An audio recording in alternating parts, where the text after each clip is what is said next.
Yo warga Wibu, gimana kabar kalian selama puasa ini? Moga-moga sehat selalu ya, dan tetap semangat jalanin puasanya. Nah, gua nggak bosen-bosen ingin bahas One Piece.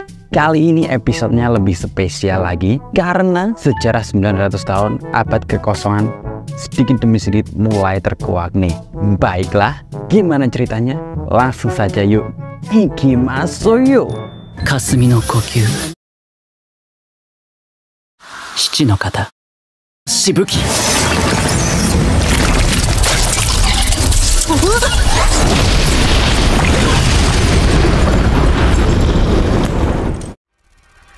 Saka mencoba ceritain flashback perjalanan Dr. Vegapunk ke Pulau Ohara setelah beberapa bulan dari insiden Buster Call. Di sana, Dr. Vegapunk melihat puing-puing Pulau Ohara dengan tatapan sedih campur terharu karena ia tak menyangka kalau buku-buku sejarah masih bisa diselamatkan. Ternyata para ilmuwan itu membuang seluruh buku di sebuah kolam dengan harapan kebenaran sejarah bisa tersampaikan pada generasi selanjutnya. Ketika dia ingin mendekat mencari tahu apa yang sebenarnya terjadi, tak terduga ada yang sedang ngumpulin buku-buku yang dalam kolam itu, dan mereka itu adalah dari suku raksasa. Terus saat dia ingin melangkah maju, malah kepergok sama dragon. Jadi mereka akhirnya putusin mengunjungin makam Profesor Clover. Namun bukannya ada dalam suasana duka, tapi malah ada sedikit perdebatan antara keduanya. Dan inilah awal terbentuknya pasukan revolusi yang dikepalai oleh Dragon dengan beranggotakan Ivankov dan Kuma. Sanji yang mendengar nama Ivankov lagi terkejut. Ternyata Ivan adalah salah satu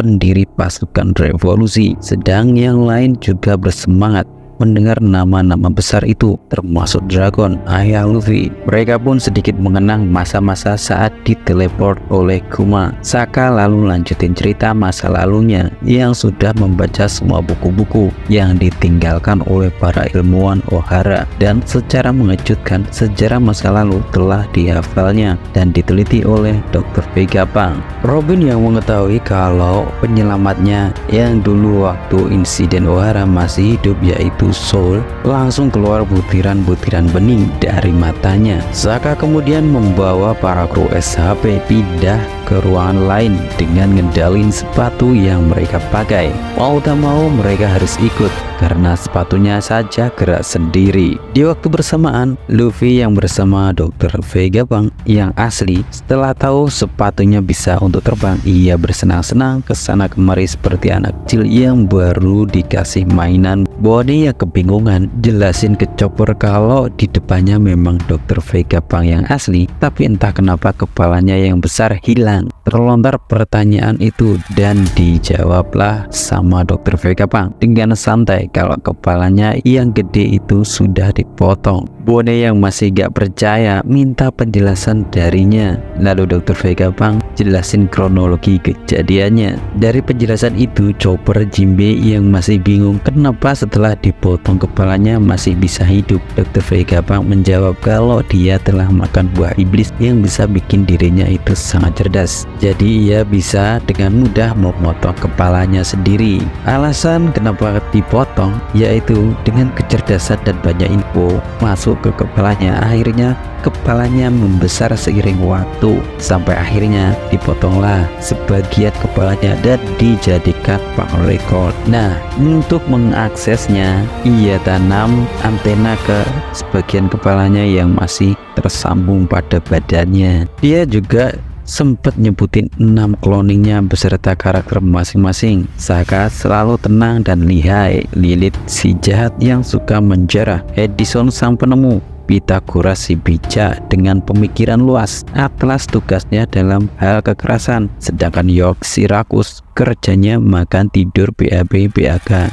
Meskipun ada beberapa yang paham, sayang sekali meski sudah dijelaskan begitu panjang lebar, Luffy tetap tak mengerti apa yang dibicarakan oleh Dr. Vegapunk. Bonnie malah tampak semakin marah atas penjelasan itu, dan Bonnie pun keluarin senjata yang baru saja ia temukan, langsung diarahkan ke arah Dr. Vegapunk. Sontak saja ia terkejut, tapi dia masih berusaha untuk jelasin ke Bonnie kalau senjata itu adalah produk gagal. Jinbe yang di sampingnya juga berusaha tenangin Bonnie, tapi Bonnie keras kepala. Dr. Vegapunk terus menjelaskan bahwa senjata itu adalah pemikat serangga, tapi sebelum ia selesai menjelaskan, dari kejauhan tampak beribu-ribu serangga datang ke arah Bonnie. Seketika Bonnie langsung pingsan oleh serangga. Para kru SHP yang dibawa ke ruangan kendali oleh Saka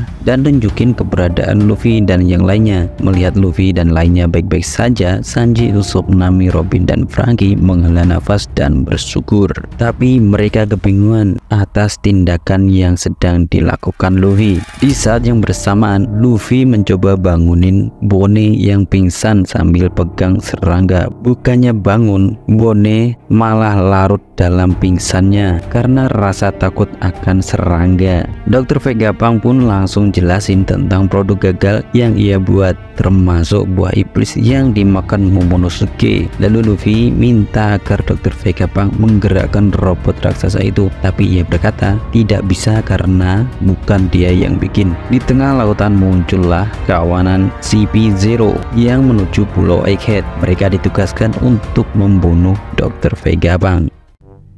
Ya, itu tadi adalah pembahasan episode kali ini. Apapun yang terjadi ke depannya, jangan lupa terus pantengin One Piece agar gak ketinggalan momen-momen epic sang kapten kita membantai musuh-musuhnya. Oke, semoga kalian terhibur dengan bahasan kali ini. Dan jangan lupa terus dukung channel gua, Wibu Rabek, dengan cara klik follow di base station dan juga subscribe channel YouTube. Lalu push like. Terima kasih. Good luck and have a nice day.